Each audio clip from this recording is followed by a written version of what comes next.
हमारा टॉपिक जो है प्रिज्म का, वो हम आज पढ़ेंगे। कल हमने इस पर कुछ रिकॉर्ड किया था शायद। अब चलो, जो कल रिकॉर्ड किया था वो तो मैं अपलोड नहीं कर रहा। कल मैंने यहाँ से शुरू किया था, लेकिन फिर बीच में ही लेक्चर रोकना पड़ा।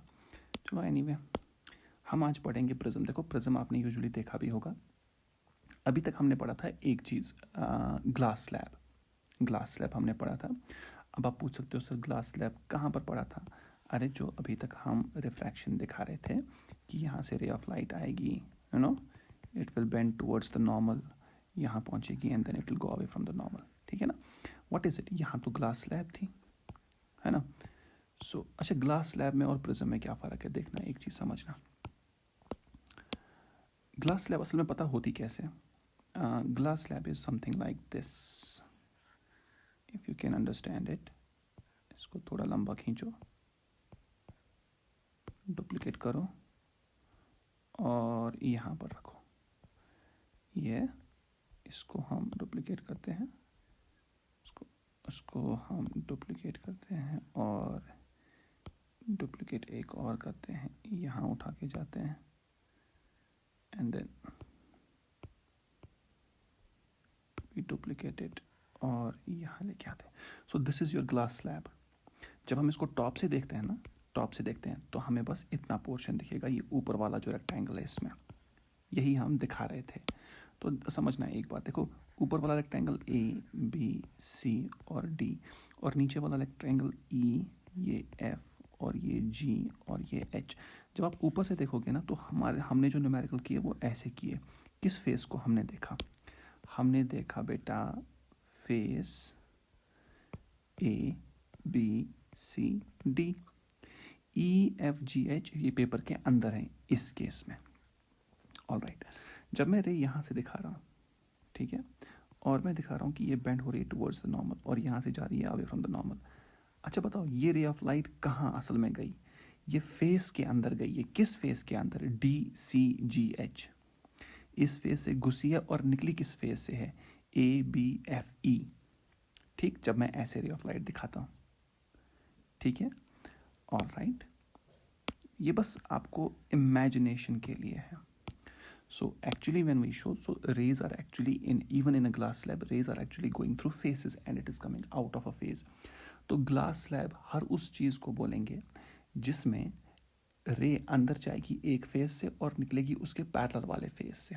ग्लास स्लैब में यही होता है। देखो, यहाँ से रे जाती है किस फेज में? D C G H. ठीक है ना बेटा? तो रे ऑफ लाइट यहाँ से जाती है and then it comes out, अंदर से रिफ्रैक्शन हो रहा है जो भी हमने देखा, away from the normal, and then ये यहाँ से बाहर आती है। असल में ये हो रहा है। तो जब इस फिनोमिनन को हम टॉप से देखते हैं तो हमें ये दिखता है जो हमने यूजुअली पढ़ा हुआ है, towards the normal and then away from the normal, ये और ये फिनोमिनन ये है। सो याद रखना, जितना भी तुमने स्लैब्स अब तक पढ़ा है, जितने भी स्लैब के न्यूमेरिकल किए हैं, देखो, स्लैब को आप दिमाग में बस इस चीज़ से रेस्ट्रिक्ट नहीं करना कि ये कुछ रेक्टेंगुलर सी चीज़ होती है, नहीं। जो स्लैब के कॉन्सेप्ट्स आपने पढ़े हैं लिख के रखो इंग्लिश में अपनी नोटबुक पे। All the concepts that we have read about slabs previously will be applied to any case that involves the incident ray on one face and then the ray comes out of a face, the ray comes out from a face which is parallel to the incident face। ठीक है, यहाँ रे of light incident है face D H G सी पे और निकल रही है ए ई एफ बी पे। तो ये स्लैब का सवाल हो गया। ठीक है बेटा? तो स्लैब के कॉन्सेप्ट सारे यहाँ पर, कौन से कॉन्सेप्ट? शिफ्ट वगैरह वो सब यहाँ पर लग सकते हैं। अच्छा, प्रिज्म में ऐसा हो सकता है क्या? स्लैब बना सकते हैं? हाँ, प्रिज्म भी तो एक स्लैब बन सकती है। कब? जब रे ऑफ लाइट किस फेस में जाए? डी ई एफ में जाए, यहाँ से अंदर जाए रे ऑफ लाइट, अंदर पूरी रिफ्रैक्ट हो और बाहर कहाँ से निकले? इस फेस से, ए सी बी से बाहर निकले। तब ये किसका सवाल है? तब ये स्लैब का सवाल है। लेकिन मटेरियल कौन है आपके पास? प्रिज्म है आपके पास, लेकिन इसने बिहेव किया एज स्लैब। ठीक है ना बेटा? स्लैब क्यों बिहेव किया? क्योंकि जो दो फेसेस से रे आ रही है और जा रही है वो दोनों आपस में पैरेलल है। ठीक, तो प्रिज्म को दिमाग में ये नहीं बना लेना कि कोई भी रेक्टेंगुलर चीज़ प्रिज्म होती है, नहीं। प्रिज्म का बिहेवियर जो हम पढ़ने, ऑफ कोर्स इसको प्रिज्म बोलते हैं, लेकिन प्रिज्म का जो बिहेवियर पढ़ने वाले हैं वो लिमिटेड नहीं है, स्लैब लिमिटेड नहीं है खाली रेक्टेंगुलर स्लैब्स पे नहीं. Anything that involves two parallel faces will be treated as a slab. तो फिर प्रिज्म हम पढ़ क्यों रहे हैं? प्रिज्म हम इसलिए पढ़ते हैं क्योंकि यहाँ पर हम यूजुअली क्या यूज़ करते हैं, यहाँ पर हम आपको वो न्यूमेरिकल्स नहीं पूछी जाएंगी जहाँ पर प्रिज्म बिहेव करेगा एज अ स्लैब, जो मैंने अभी एग्जांपल बोली. नहीं, आपको सिंपल वो न्यूमेरिकल्स पूछी जाएंगी जहाँ रे ऑफ लाइट आएगी इस फेस पे, किस पे, ए डी ई बी, इस फेस पे आएगी, अंदर से जो कुछ प्रोसेस होना होगा हो जाएगा और इस फेस से बाहर निकल जाएगी. किस फेस से बाहर निकली? A D F C. अच्छा, जो दो फेसेस इन्वॉल्व हुए, ये दो फेसेस पैरेलल हैं? No, they are at an angle to each other, और वो ये वाला एंगल है theta. So the concept of prism is used or studied when the ray of light involves two planes at an angle to each other. ठीक है ना? सो right. Okay, एक और चीज़ है, मैं आपको एक और चीज़ बताता हूँ. क्या एक जो हमने स्लैब पढ़ी इससे पहले, रेक्टेंगुलर, जो मैंने दिखाया था रेक्टेंगुलर आपको, ये वाली स्लैब, क्या ये प्रिज्म की तरह बिहेव कर सकती है? इंक्लाइंड फेसेस इसके हो सकते हैं, inclined faces. Yes, very much. देखो, इसको मैं डुप्लीकेट कर दूँ, यहाँ पर लेके आऊँ, डुप्लीकेट कर दूँ, यहाँ लेके जाऊँ और इसको डुप्लीकेट कर दूँ और यहाँ लेके जाऊँ. ये ए बी सी डी, ये ई, इसको मैं एफ मानता हूँ. अगर रे ऑफ लाइट आए कहाँ से? यहाँ से. किस फेस पे? ए डी ई एफ, और निकले किस फेस पे? A B C D. तब ये किसका सवाल है? तब ये प्रिज्म का सवाल हो गया. Because A F E D is not parallel to A, B, C, D. So it's not a question of slab. It is now a question of prism. ठीक, तो जो प्रिज्म आपका बना हुआ है उसमें स्लैब आ सकती है, और जो आपको स्लैब दिखती थी ये प्रिज्म भी हो सकता है. ठीक. अच्छा, एक और बात बताता हूँ. देखो, प्रिज्म को पढ़ने से पहले इस पे जो चीज़ हमें आपके सिलेबस के अकॉर्डिंग करना है वो हम करके ही रहेंगे. देखो, अगर ऐसे कोई प्रिज्म दिया हुआ आपको, मान लो कि ऐसे ये पोर्शन काट दिया हो, मतलब ऊपर का पोर्शन तोड़ दिया किसी बच्चे ने, यहाँ से ये खराब प्रिज्म है. अब बताओ, यहाँ से रे ऑफ लाइट आई इस वाले फेस पे और निकली, अंदर से कुछ हुआ जो होना था और यहाँ से बाहर निकली इस फेस से. ठीक है. अब बताओ, क्या इसमें और इसमें कोई फ़र्क है? कोई फ़र्क नहीं होगा. रे यहाँ भी वैसा ही बिहेव करेगी. इसके टॉप के ना होने से कुछ नहीं होता. अभी भी अगर मैं कहूँ यहाँ पर ये एंगल, ये 60 डिग्री एंगल पे थे और ऊपर से काट दिया ऐसे, तो ये दो फेसेस अभी भी माने जाएंगे कितने एंगल पे? 60 डिग्री एंगल पे. वो अलग बात है कि ये मीट नहीं कर पा रहे क्योंकि तोड़े गए हैं, बट यहाँ पर भी हम इनको मानेंगे किस एंगल? मानेंगे क्या? ये फिर भी है एंगल, किस एंगल पे? 60 डिग्री पे. So this and this will have no difference. Prism को तोड़ने से कुछ नहीं होता. हाँ, टूटी हुई जगह पर इंसिडेंट रे लेके जाने की कोशिश करो, वहाँ तो कुछ मटेरियल होगा ही नहीं, वो अलग बात है, बट एज सच तोड़ने से कोई फ़र्क नहीं पड़ेगा. जैसे आपको इंग्लिश में इसको लिखना हो लिख दो. अब देखो बेटा, प्रिज्म का ये जो एंगल होता है ना, कौन सा एंगल? जिस एंगल पर इंसिडेंट और रिफ्रैक्टेड रेज होती हैं, सॉरी, वो एंगल जो दो, कौन से दो प्लेन्स बनाते हैं? इंसिडेंट रे वाले और रिफ्रैक्टेड रे वाले. यहाँ पर वो कौन से दो प्लेन्स हैं? A B E D and A C F D. तो ये दो प्लेन्स जिस एंगल पे होंगे तो उस एंगल को बोलते हो of angle of prism. Angle of prism, angle between to faces. कौन से दो फेसेस? इसके तो बहुत सारे दो फेसेस होंगे. वो वाले दो faces which are involved in refraction. Okay. हाँ, ऐसा भी हो सकता है, रे ऑफ लाइट ऐसे आए, अंदर से कुछ होना हो जो होगा और यहाँ से बाहर निकल जाए. अब कौन से दो फेसेस इन्वॉल्व हो गए? अब तो A D E B involve हो गया और B C F E involve हो गया, तो एंगल ऑफ प्रिज्म अब ये होगा थीटा। ठीक, तो जो दो फेसेस इन्वॉल्व है वही एंगल ऑफ प्रिज्म डिसाइड करते हैं। और यूजुअली आपका जो कोर्स वर्क है उसमें यहाँ पर एंगल ऑफ प्रिज्म दिखाया होगा थीटा, क्योंकि जो कुछ भी दिखाया जाएगा ऐसे दिखाया जाएगा आपको बुक में। तो 80% केसेस में तो यही होता है एंगल थीटा। अब देखो, क्योंकि आप इस प्रिज्म को फ्रंट से देख रहे हो तो आपको पीछे वाला ट्राइंगल नहीं दिखेगा, इसीलिए बुक वाला प्रिज्म ऐसे बना देगा। और वो प्रिज्म जिसमें एंगल हो ये वाला कितना 60 डिग्री, तो ये भी तो 60 होगा और ये भी 60 होगा। इसको बोलते हैं इक्विलैटरल प्रिज्म। ठीक है बेटा, तो यहाँ पर रे ऑफ लाइट ऐसे दिखाई जाएगी, इस फेस पर गई, यहाँ से अंदर आई और फिर ऐसे चली गई। ठीक, ये मीडियम 1 है, प्रिज्म का मीडियम 2 है और ये भी मीडियम 1 है बाहर। तो यहाँ का रिफ्रैक्टिव इंडेक्स μ1 है, यहाँ का μ2 है और यहाँ भी μ1 है। अब यूजुअली क्या होता है ना, ये जो μ1 है ना ये एयर होता है, तो μ1 यूजुअली इक्वल टू 1 होता है।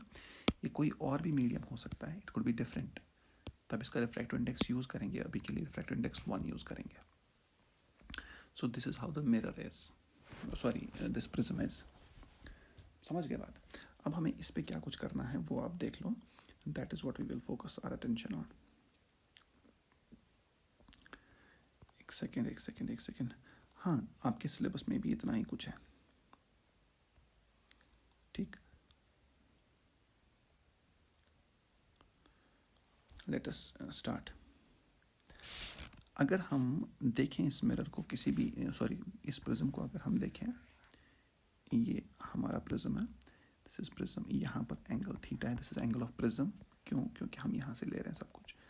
तो ये एंगल ऑफ इंसिडेंस यहाँ पर नॉर्मल ऐसे होगा, सॉरी इस सरफेस पे नॉर्मल ऐसे होगा,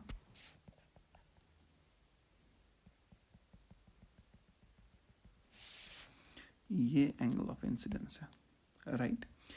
it will bend towards the normal, तो ये टुवर्ड्स द नॉर्मल आएगी रे ऑफ लाइट, ये आ गई टुवर्ड्स द नॉर्मल। आपने कैसे कहा सर टुवर्ड्स द नॉर्मल? देखो बेटा, ये इसका एक्चुअल कोर्स था, ये टिल्ट हो गई कहाँ को?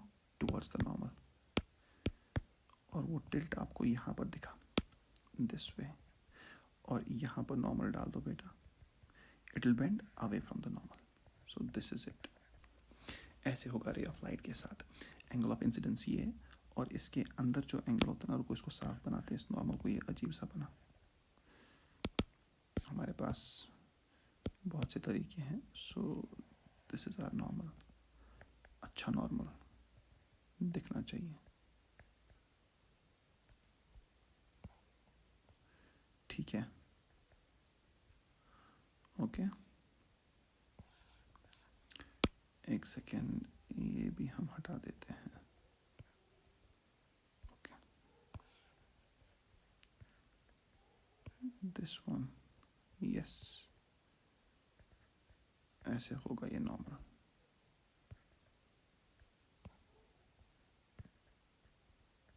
राइट, अब ये इंसिडेंस है एंगल। अरे यार ये पता, ये अजीब सा। Okay, this is angle of incidence.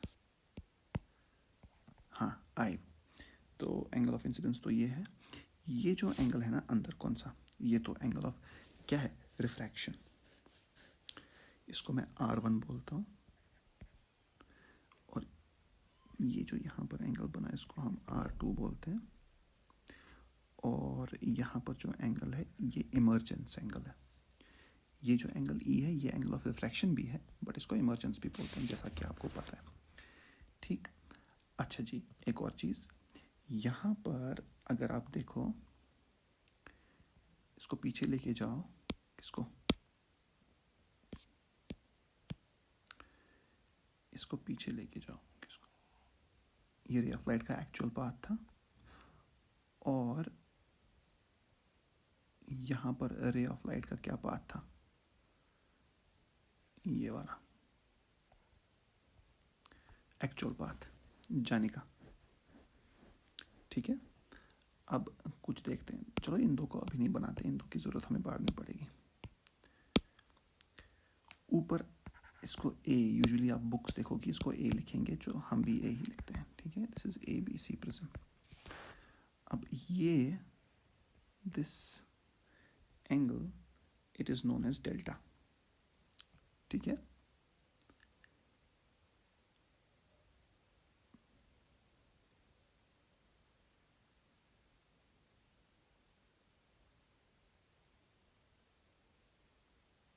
ये डेल्टा। अच्छा बेटा, ये डेल्टा कहाँ पर और होगा, आप लेना बात को समझ। ये पीछे, ये पीछे, ये ऐसा, क्या ये भी डेल्टा होगा? क्यों? Angle between two lines is equal to angle between their perpendiculars. इसके और इसके परपेंडिकुलर कौन है? Sorry, no, I am wrong, ये डेल्टा नहीं होगा।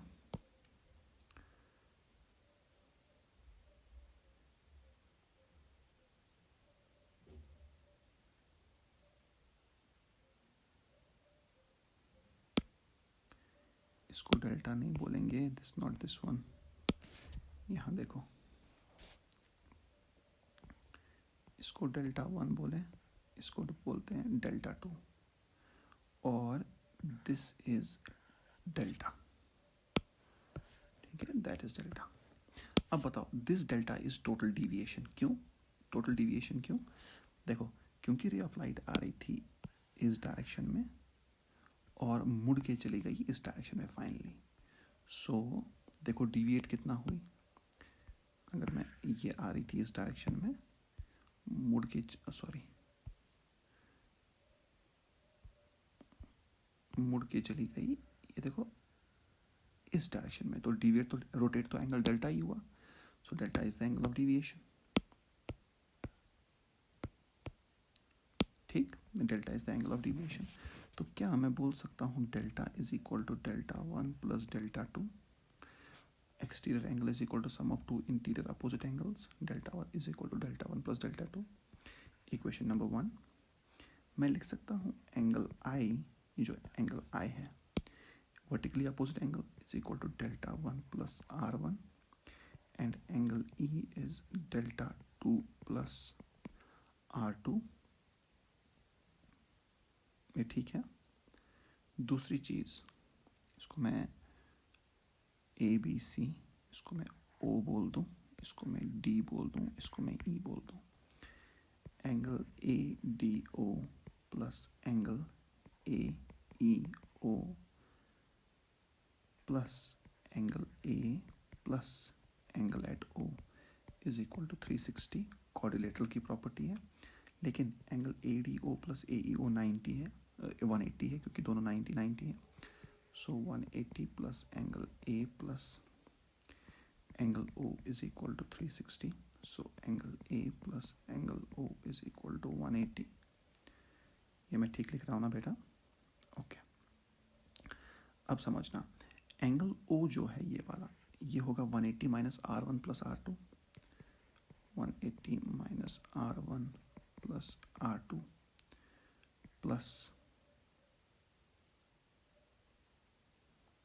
Angle O is equal to 180, ये और ये गया। So angle O is equal to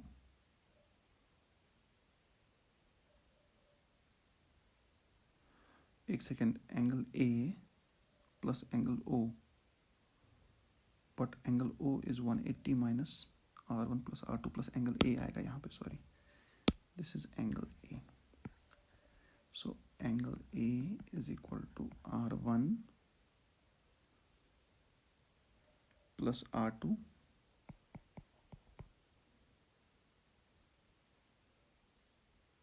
angle A is equal to R one plus R two. Also ये जो डेल्टा है बाहर का, ये वाला, is equal to delta one plus delta two, delta net ये ऊपर is equal to delta one plus delta two, but delta one will be equal to, delta one कितना होगा? देखो बेटा, ये पूरा एंगल, मैं आपको इससे दिखाता हूँ, ये पूरा एंगल आई के बराबर है, so I minus R one is equal to delta one, क्योंकि delta one plus R one is equal to I one. यहीं से देख लो, angle I minus R one, angle I minus R one plus angle E minus R two, that is delta net. So delta net total deviation is equal to angle I plus angle E minus R1 plus R2. So delta net को delta से लिखते हैं, तो angle I plus angle E minus R1 plus R2 किसके बराबर है? A. So delta plus A is equal to delta plus A is equal to I plus E. इसको बोलते हैं फॉर्मूला फॉर व्हाट? Deviation. ठीक है बेटा, delta is what? Delta is the total deviation produced, A is the angle of prism, I is the incidence angle and E is the emergence. अब आप कहोगे sir angle of incidence is equal to angle of emergence. No, that is only for slabs, जो इससे पहले पढ़ा है। ठीक है ना, वो स्लैब का सारा वहीं छोड़ दो जो वहाँ पर था। Unless it is a problem of slabs, तब तक आप ये सब कुछ यूज़ नहीं करोगे। ठीक है, so delta plus A is equal to I plus E. इसको हमेशा के लिए दिमाग में छाप लो, इस फॉर्मूला को, बहुत काम आएगा, बहुत जगह यूज़ होगा। ठीक है, इसमें कुछ प्रॉब्लम्स एडवांस भी हो सकती हैं, बहुत अच्छी प्रॉब्लम्स भी हो सकती हैं, तो वो भी कर सकते हैं हम। मैं आपको एक और चीज़ दिखाता हूँ। फॉर थिन प्रिज्म, ये स्पेशल केस है इसका। थिन प्रिज्म का मतलब क्या होता है? देखो, हमेशा ये एंगल जो है ना, ये ए एंगल, ये हमेशा 60 नहीं होता। मतलब प्रिज्म हमेशा इक्विलेटरल नहीं होता। आपके केसेस में मे बी 80% केसेस में इक्विलेटरल हो, तो मतलब अगर इक्विलेटरल है फिर तो ए कितना है? 60 डिग्री। आपको ज़्यादा यही केसेस मिलेंगे, लेकिन जब ये एंगल बदलता है तो प्रिज्म के सवाल की हालत ही बदल जाती है, बिल्कुल डिफरेंट हो जाता है। एक केस आता है, special case for thin prism. Thin prism वो प्रिज्म होते हैं where angle of prism is very small. क्या है? Angle of prism is very small. अच्छा, एंगल ऑफ प्रिज्म बहुत छोटा है, तो if it is indeed angle of prism, if angle of prism is very small, then what we can do is, if the refractive index of prism is equal to, देखो यहाँ कहीं refractive index नहीं आया ऊपर, if the refractive index of prism is mu, और मैं prism एक बनाता हूँ छोटा एंगल A, एंगल A छोटा। देखो हमने अभी अभी पढ़ा था A is equal to R1 plus R2. So angle A is equal to R1 plus R2. If A is very small,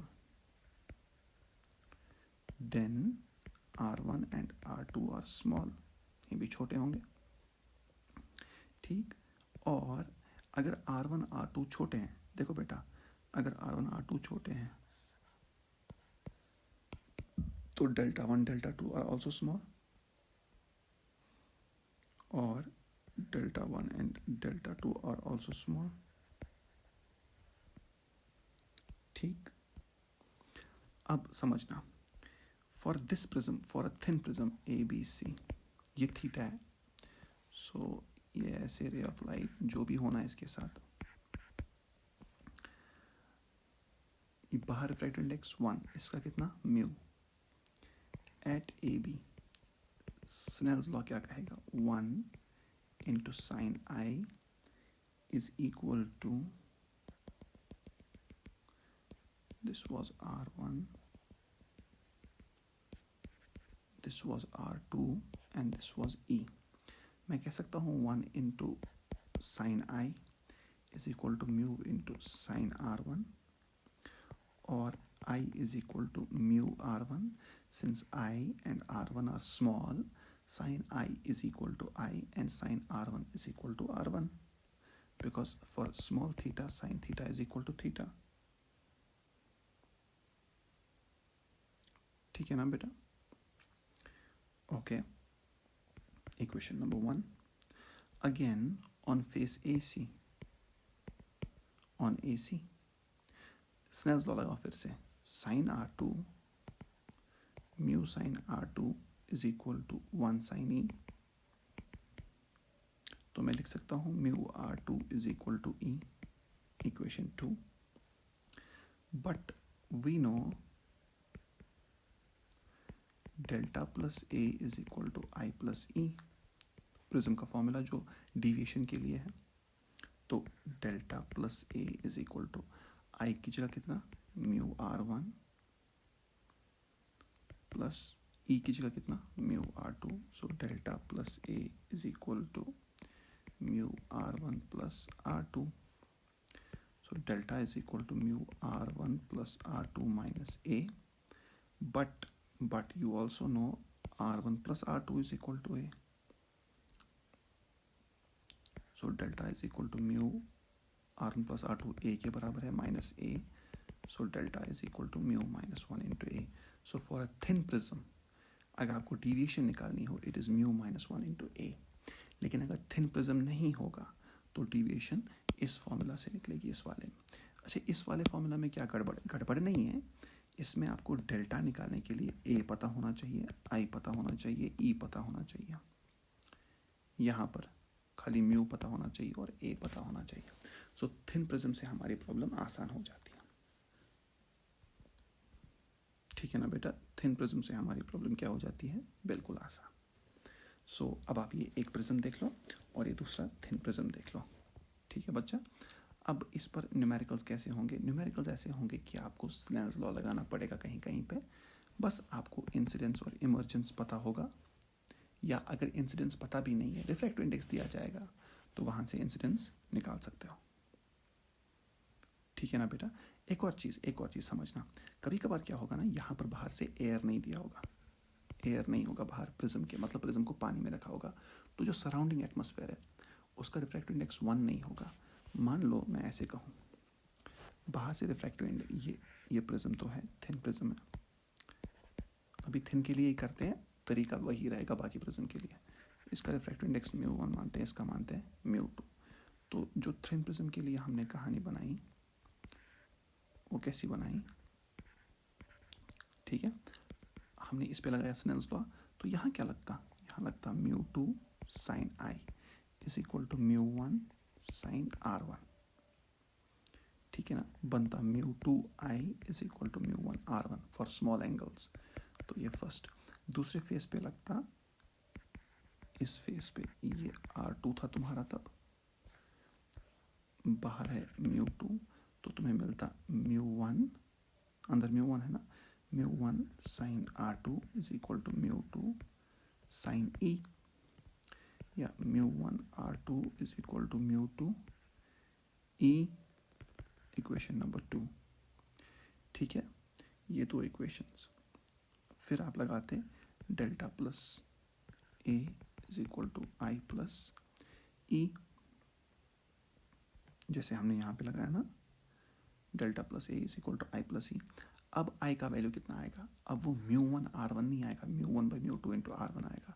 so delta plus A is μ1 by μ2 R1 plus E का value μ1 by μ2 into R2। तो लिखोगे delta plus A is μ1 by μ2 R1 plus R2, है ना। तो delta is equal to μ1 by μ2 into R1 plus R2, तो ए है यहाँ से माइनस ए, तो ये आएगा μ1 बाई μ2 माइनस 1 इंटू ए। फिर ये फॉर्मूला बनता, कुछ नहीं करना, अगर बाहर से रिफ्रैक्टिव इंडेक्स दिया हो तो ऐसे चेंज करना है इसको, ऐसे आप लॉजिक लगाओगे।